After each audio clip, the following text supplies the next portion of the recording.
ತೋರಿಸಿ. CCB raid ಆಗಿದೆ. ಅಲೋಕ್ ಕುಮಾರ್ ಅವರು ಇವಾಗ ಇನ್ಫಾರ್ಮೇಶನ್ ಕೊಟ್ಟಿದ್ದಾರೆ. ಈಗ ಒಂದು ನಿಮಿಷ ಇರಿ ದಯವಿಟ್ಟು. ಈ CCB ರೇಡ್ ಸ್ವಪ್ರೇರಣೆಯಿಂದ ಎಲ್ಲ ನಾನೇ ಮಾಡಿಸಿದೆ. ಯಾವುದೇ ಪ್ರಿಸನ್ನಲ್ಲಿ ರೇಡ್ ಆಗಬೇಕು ಅಂದರೆ ಹೋಮ್ ಮಿನಿಸ್ಟರ್ ಅವರ ಆದೇಶ ಇರಬೇಕು. ತಮ್ಗೆ ಗೊತ್ತಿರೋ ಹಾಗೆ ಎರಡು ವಾರ 3 ವಾರದ ಹಿಂದೆ ನಾನೇ ವಿಸಿಟ್ ಮಾಡಿದ್ದೆ. ವಿಸಿಟ್ ಮಾಡಿದಾಗ ಅಲ್ಲಿ ಕೆಲವು ಲೋಪಗಳನ್ನು ನಾನು ನೋಡಿದೆ. ಅದನ್ನು ನಮ್ಮ ಹಿರಿಯ ಅಧಿಕಾರಿಗಳ ಜೊತೆ ಚರ್ಚೆ ಮಾಡಾದಮೇಲೆ ನಿನ್ನೆ ನಾನೇ ಮುಖ್ಯಮಂತ್ರಿಗಳ ಪರ್ಮಿಷನ್ ತೊಗೊಂಡು ಅಲ್ಲಿ ರೇಡ್ ಮಾಡಿಸಿರೋದು. ಸುಮಾರು 100 ಜನ CCBದವರಿಗೆ ಕಳಿಸ್ಕೊಟ್ಟು ಅಲ್ಲಿನ ವ್ಯವಸ್ಥೆ ಬಗ್ಗೆ ತಿಳ್ಕೊಂಡಿರೋದು. ಅದರಲ್ಲಿ ಸಾಕಷ್ಟು ಲೋಪಗಳು ಕಂಡು ಬಂದಿದೆ. We are already taken action. Also video ಬಂದಿದೆ, ಆಡಿಯೋ ಬಂದಿದೆ, ಅವು ಯಾವುದೂ ಇಲ್ಲ. ಇದು ನಮ್ಮ ಜವಾಬ್ದಾರಿಯುತ ಒಂದು ಅಧಿಕಾರಿಗಳ ಒಂದು ಇನ್ಫಾರ್ಮೇಷನ್ ಮೇರೆಗೆ ಸರ್ಕಾರ ಕೊಟ್ಟಂಥ ಎಲ್ಲ ಅಧಿಕಾರಿಗಳಿಗೆ ಈಗಾಗಲೇ ಸಸ್ಪೆನ್ಷನ್ ಮಾಡಬೇಕಂತ ಆದೇಶ ನೀಡಿದ್ದೇನೆ. ಮತ್ತು ಅಲ್ಲಿ ಏನೇನು ನಾವು ಮಾಡಬೇಕು, ಬರೀ ನಿಮ್ಮ ಪರಪ್ಪರ ಅಗ್ರಹಾರ ಅಷ್ಟೇ ಅಲ್ಲ, ಎಲ್ಲ ನಿಮ್ಮ ಪ್ರಿಸನ್ಸ್ನಲ್ಲಿ ಜೈಲ್ನಲ್ಲಿಗಳು ಕೂಡ ಇದು ನಡೀತದೆ. ಯಾವಾಗ ಏನು ಎತ್ತ ಅಂತ ನಾನು ಹೇಳೋಕ್ಕಾದರೆ ಕಲಬುರಗಿ ಇದೆ ಪ್ರಿಸನ್ ಇರ್ಬೋದು, ಬೆಳಗಾವಿ ಇರ್ಬೋದು, ಬೆಂಗಳೂರು ಇರ್ಬೋದು, ಬೇರೆ ಯಾವುದೇ ಇರ್ಬೋದು, will take strict action. We will keep doing this. ನಿರಂತರವಾಗಿ ಇದನ್ನ ಮಾಡ್ತಾ ಇರಬೇಕು. ಕೆಲವು ಆಫೀಸರ್ಸ್ ಇದ್ದಾರೆ ನಮ್ಮಲ್ಲೂ ಕೂಡ ಇನ್ನು ಹಳೆ ಚಾಳಿಗಳು ಬಿಟ್ಟಿಲ್ಲ.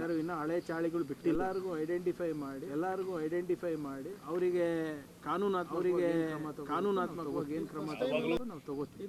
ಒಂದು ಟ್ರಾನ್ಸ್ಫರ್ ಆಗುತ್ತೆ, ಇಲ್ಲ ಸಸ್ಪೆನ್ಷನ್ ಆಗುತ್ತೆ, ಇಲ್ಲ ಡಿ ಆಗುತ್ತೆ, ಅಲ್ಲಿಗೆ ಸೀಮಿತ ಆಗೋಗಿದೆ. ಇರೋದಷ್ಟೇ ನಾವು ಮಾಡ್ಬೋದಲ್ಲ, ನಾವು ಗಲ್ಲಿಗೆ ಏರ್ಸಕ್ಕಾಗ್ತದ?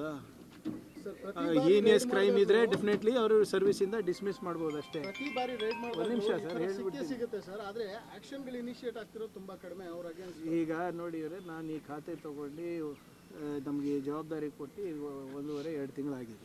V are taking action. ಇಷ್ಟು ಬೇಗ ಇಷ್ಟು ಸ್ಟ್ರಿಕ್ಟಾಗಿ ಮಾಡಿರಲಿಲ್ಲ, ಇಷ್ಟು ವೇಗವಾಗಿ. We are doing. ಆಮೇಲೆ ಆ್ಯಕ್ಷನ್ ತೊಗೊಳ್ಳೇಬೇಕಲ್ಲ.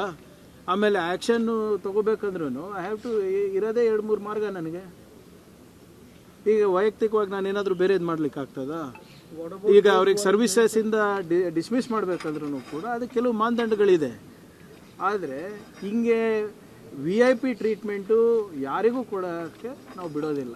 ತಗೊಳ್ತಿರುವಂಥವ್ರಿಗೆ ಸರ್, ಆ VVIPಗಳಿಗೆ ನಿಮ್ಮ ಇದೇನು ಮೆಸೇಜ್ ಅನ್ನು ಅವ್ರಿಗೆ ನೀವು ಏನು ಕ್ಲಿಯರ್ ಮೆಸೇಜ್ ಕೊಟ್ಟಿದ್ದೀರಾ ರೈಡ್ ಮುಖಾಂತರ? ನೋಡಿ, the raid itself is the message. If you think you can bribe my officials and do what you want, you are mistaken. Sir, ಈಗ ಏನು ಪ್ರಾಥಮಿಕ ಮಾಹಿತಿ ಸಿಕ್ಕಿದೆಯಾ ಸರ್? ಇದೆ ಇವರೇ, ಅದೆಲ್ಲನೂ ಇಲ್ಲಿ ಚರ್ಚೆ ಮಾಡ್ಲಿಕ್ಕೆ ಆಗೋದಿಲ್ಲ ಅಲ್ಲ.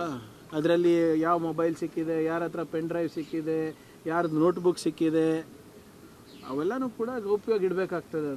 ಅದೆಲ್ಲನೂ ಕೂಡ ನಾವು ಸಮಯ ಬಂದಾಗ ತಿಳಿಸ್ತೀವಿ. ಇನ್ನು ಅದು ಸ್ವಲ್ಪ ಮಾಜರಾನ ಆಗಲಿ. ಎಲ್ಲ ನಾಳೆಯಿಂದ ಅಸೆಂಬ್ಲಿ ಸ್ಟಾರ್ಟ್ ಆಗ್ತಿದೆ ಸರ್. ನೀವು ಪೋರ್ಟ್ಫೋಲಿಯೋ ಅಲೋಕೇಶನ್ ಒಬ್ಬೊಬ್ರು ಸರ್, ನೀವು ಜೈಲಿಂದ ಸೀದಾ ಕ್ಯಾಬಿನೆಟ್ಗೆ ಹೋದ್ರಿ.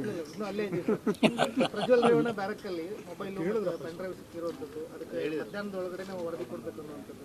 ಇಲ್ಲ, I don't want to hurry up anything. ಇವಾಗ ಸಿಕ್ಕಿದೆ, ಯಾರಿಂದ ಒಳಗೋಯ್ತು, ಯಾರಲ್ಲಿ ಸಹಕಾರ ಮಾಡ್ತಾ ಇದ್ದಾರೆ, ಯಾವ ರೀತಿ ಸಹಕಾರ ಮಾಡ್ತಾ ಇದ್ದಾರೆ, ಅದೆಲ್ಲ ಗೊತ್ತಾಗಬೇಕಲ್ಲ.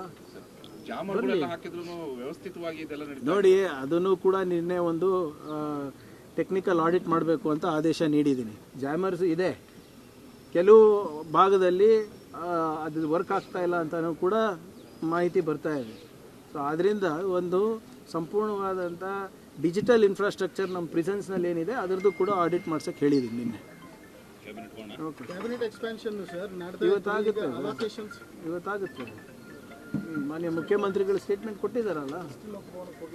ಸರಿ, ನನಗಾದ್ರ ಮಾಹಿತಿ ಇಲ್ಲ, ಬಟ್ ನಿನ್ನೆ ಮಾನ್ಯ ಮುಖ್ಯಮಂತ್ರಿಗಳು ಹೇಳಿರೋದು ಇವತ್ತರೊಳಗಡೆ ಮಾಡ್ತಿದ್ದೀವಿ ಅಂತ. ಇನ್ನೆಷ್ಟು ಹೆಚ್ಚುವರಿ ಇದೆ? ಇವಾಗ ಜವಾಬ್ದಾರಿ ಕೊಟ್ಟಿರೋದು ಕರೆಕ್ಟಾಗಿ ನಿರ್ವಹಿಸದೆ ಸಾಕಾಗಿದೆ. ನಾನು ಹೇಳಿದ್ದೀನಲ್ಲ, see we are all disciplined soldiers of the high command. ಜವಾಬ್ದಾರಿ ಏನೇ ಜವಾಬ್ದಾರಿ ಕೊಟ್ಟರು ನಾವು ಮಾಡ್ತೀವಿ, ಪಕ್ಷದ ಕೆಲಸ ಕೊಟ್ಟರು ಮಾಡ್ತೀವಿ, ಅದರಲ್ಲೇನಿದೆ. ಕಾವೇರಿ ನೀರಿನ ವಿಚಾರವಾಗಿ ನಾಳೆ ಬಂಧನ್ ಕರೆದಿದ್ದಾರೆ ಒಂದ್ ಕಡೆಗೆ 12,000 ಕ್ಯೂಸೆಕ್ಸ್. ನೋಡಿ, ನಾವು ಬಹಳ ವಿನಮ್ರತೆಯಿಂದ ಮನವಿ ಮಾಡ್ಕೊಂಡಿದ್ದೀವಿ. ಬಂದ್ ಮಾಡೋದ್ರಿಂದ ಯಾವುದೇ ಪ್ರಯೋಜನ ಇಲ್ಲ. ಕರ್ನಾಟಕ ಹಾಗೂ ಕನ್ನಡಿಗರ ಹಿತಾಸಕ್ತಿ ಕಾಪಾಡೋದು ನಮ್ಮ ಸರ್ಕಾರದ ಆದ್ಯ ಕರ್ತವ್ಯ ಆಗಿದೆ. ಯಾರಿಗೂ ತೊಂದರೆ ಆಗಲಾರ್ದಂಗೆ ನಾವು ನೋಡ್ಕೋತೀವಿ. ಫಸ್ಟು ನಮ್ಮಲ್ಲಿ ಏನು ಕಷ್ಟಗಳಿದೆ ಅದು ನಿವಾರಣೆ ಮಾಡಿಬಿಟ್ಟು ಆಮೇಲೆ ತಮಿಳ್ನಾಡುದವ್ರಿಗೆ ಏನು ಅವ್ರ ಹಕ್ಕಿದೆ ಅವ್ರಿಗೆ ಕೊಡೋಣ ಅಂತೆ. ಅದ್ರ ಬಗ್ಗೆ ಯಾವುದೇ ತಕರಾರಿಲ್ಲ ನಮಗೆ. ಆದರೆ ಮೊದಲು ನಾವು ನಮ್ಮನ್ನೇ ನೋಡ್ಕೋಬೇಕಲ್ಲ, ನನ್ನ ಜವಾಬ್ದಾರಿ ಅದಾಗಿದೆ. ಸೊ ಅದರಿಂದ ನಿನ್ನೆ ಏನು ಪ್ರಾಧಿಕಾರದವರು 12,000 ಕ್ಯೂಸೆಕ್ ಬಿಡಬೇಕು ಅಂತ ಆದೇಶ ನೀಡಿದ್ದಾರೆ, ಅದನ್ನು ಕಾನೂನಾತ್ಮಕವಾಗಿ ಹೇಗೆ ಟ್ಯಾಕಲ್ ಮಾಡಬೇಕು ಇವತ್ತು ಚರ್ಚೆ ಆಗುತ್ತೆ ಕ್ಯಾಬಿನೆಟ್ನಲ್ಲಿ. ಅದಾದಮೇಲೆ we will take a decision. ಬಂದಿಗೆ ಹೋಗಬಾರ್ದು ಅಂತಲೇ ನಾವು ಮನವಿ ಮಾಡ್ಕೋತಾ ಇದ್ದೀವಿ. ಸಾಕಷ್ಟು ಸಣ್ಣ ಪುಟ್ಟ ಜನರಿಗೆ, ವ್ಯಾಪಾರಿಗಳಿಗೆಲ್ಲ ಅನಾನುಕೂಲ ಆಗುತ್ತೆ. ಆಮೇಲೆ ಇಶ್ಯೂ ಭಾಳ ದೊಡ್ಡದಿದ್ರೆ ನೀವು ಮಾಡಿ, ತೊಂದರೆ ಇಲ್ಲ. ಆದರೆ ಇದನ್ನು ನಿವಾರಣೆ ಮಾಡಲಿಕ್ಕೆ ನಾವು ಪ್ರಯತ್ನ ಮಾಡ್ತಾ ಇದ್ದೀವಲ್ಲ. ಸರ್ಕಾರದ ಸ್ಪಂದನೆ ಇಲ್ಲ ಅಂದರೆ ನೀವು ಇಂಥ ಮಾರ್ಗಗಳನ್ನು ಉಪಯೋಗ ಮಾಡಿ. ಕಾನೂನಾತ್ಮಕವಾಗಿರ್ಬೋದು, ಸಂವಿಧಾನಿಕವಾಗಿ ನಿಮ್ಮ ಹಕ್ಕಿದೆ. ಆದರೆ ಯಾವಾಗ ನಿಮ್ಮ ಸರ್ಕಾರ ಅಧಿಕಾರದಲ್ಲಿದೆ, ನಿಮ್ಮ ಅಹವಾಲಿಗೆ ಸ್ಪಂದನೆ ಸಿಗ್ತಾ ಇದೆ, ಇದು ಮಾಡೋದು ಸರಿಯಲ್ಲ ಅಂತ ಅಷ್ಟೇ. ಸರಿ, ಸೀನ್ ಆಫ್ ಕ್ರೈಮ್ ಆಫೀಸರ್ಸ್ ಒಂದಿಷ್ಟು ಜನ ಎಲ್ಲ ನಿಮ್ಮ ಹಿಂದೆನೇ ಇದ್ದಾರೆ, ಅವರೇ ಹೇಳ್ತಾ ಇರೋದಾಗಿ. ಯಾಕ್ರಪ್ಪ? 1200 ವೇಕೆಂಟ್ ಇರೋದ್ರಲ್ಲಿ 200 ನೋಡಿ, ವಿ ಆರ್ ಕಂಪ್ಲೀಟ್ಲಿ ಇದು ಬರೇ ಕ್ರೈಮ್ ಆಫ್ ಸೀನ್ ಆಫೀಸರ್ಸ್ ಅಷ್ಟೇ ಅಲ್ಲ, ಸೀನ್ ಆಫ್ ಕ್ರೈಮ್ ಆಫೀಸರ್ಸ್ ಅಷ್ಟೇ ಪ್ರಶ್ನೆ ಅಲ್ಲ. ನಮ್ಮ ಇಲಾಖೆಯಲ್ಲಿ ವಿಶೇಷವಾಗಿ ಮೋರ್ ದೆನ್ 11,000 ಅಪ್ಲಿಕೇಶನ್ಸ್ ಕರೆದಿದ್ದೀವಿ. ಅವ್ರದ್ದು ಕೂಡ ಭಾಳ ವರ್ಷದಿಂದ ಕರೆದಿಲ್ಲ ಅಂತ. ಅದನ್ನು ಕೂಡ ನಾವು ಮಾಡ್ತೀವಿ, ನೋಟಿಫೈ ಮಾಡಬೇಕಾಗ್ತದೆ ಸರ್. 74,000 ಹುದ್ದೆಗಳನ್ನು ನಾವು ಕರೆದಿದ್ದೀವಿ ಸರ್. ಈಗ ನಮಗೆ ಡೇಟ್ ಸಿಗ್ತಾ ಇಲ್ಲ. KEA ಪ್ರತಿ ಸಂಡೇ ನಾವು ಎಕ್ಸಾಮ್ ನಡೆಸ್ತಾ ಇದ್ದೀವಿ. ಇನ್ಫ್ಯಾಕ್ಟ್ ಮಾನ್ಯ ಮುಖ್ಯಮಂತ್ರಿಯವರು ಸ್ಯಾಟರ್ಡೇನೂ ಕೂಡ ನಡೆಸ್ಬೋದಾ ಅಂತ ಕೂಡ ಒಂದು ಯೋಚನೆ ನಡೆದಿದೆ KEA ಅವ್ರ ಜೊತೆ. ಸೊ ನಮ್ಮ ಯುವಕರಿಗೆ ಉದ್ಯೋಗ ಅವಕಾಶ ವಿಶೇಷವಾಗಿ ಸರ್ಕಾರದಲ್ಲಿ ಕೊಡಿಸುವ ಒಂದು ಏನು ನಮ್ಮ ಉದ್ದೇಶ ಇದೆ, ಅದನ್ನು ಈಡೇರಿಸುವ ಪ್ರಾಮಾಣಿಕ ಪ್ರಯತ್ನ ನಡೆದಿದೆ ಇದು, including scene of crime officers. ಆರ್ಥಿಕತೆ ಸಮಸ್ಯೆ ಏನಾದ್ರು ಇದೆ ಸರ್? ಕೆಲವೊಂದು ಹುದ್ದೆಗಳು ಪೋಸ್ಟ್ಪೋನ್ ಆಗ್ತಿರೋದು ಆರ್ಥಿಕ ಇಲಾಖೆಗೆ ಹೋಗಿ ಇಲ್ಲ ಅಪ್ರೂವ್ಡ್ ಆಗಿದೆ. 74,000 ಪೋಸ್ಟು FD ಅಪ್ರೂವಲ್ ಆಗಿದೆ ಅದು. ಆಮೇಲೆ ಕಲ್ಯಾಣ ಕರ್ನಾಟಕ ಭಾಗದಲ್ಲಿ ಕೂಡ ಯಾವುದೇ ನಮ್ಗೆ ಅಪ್ರೂವಲ್ಲೂ ಬೇಕಾಗಿಲ್ಲ, 80% ಕರಿಬೇಕು ಅಂತ ಆಗಲೇ ಆದೇಶ ನೀಡಿದ್ವಿ. ನಮಗೆ ಏನೋ ಸ್ವಲ್ಪ ಕಾನೂನನ್ನು ತೊಡಕು ಇಂಟರ್ನಲ್ ರಿಸರ್ವೇಷನ್ ಇತ್ತು, ಅದನ್ನು ಕೂಡ ಬಗೆಹರಿದಿದೆ. We are recruiting every Sunday. What is the reason there was a raid in prison? Many reports are coming out saying... See, I visited the prisons recently. I found there are certain difficulties that prisoners also were expressing, and more importantly, I found a lot of faults within the administration. So that's why yesterday we decided to have a surprise raid in the prisons, and in certain cells with certain high-profile prisoners and other prisoners, we have found mobile phones, notebooks, and things that are not allowed in the prison. So quite naturally, it seems like our people are hand in glove with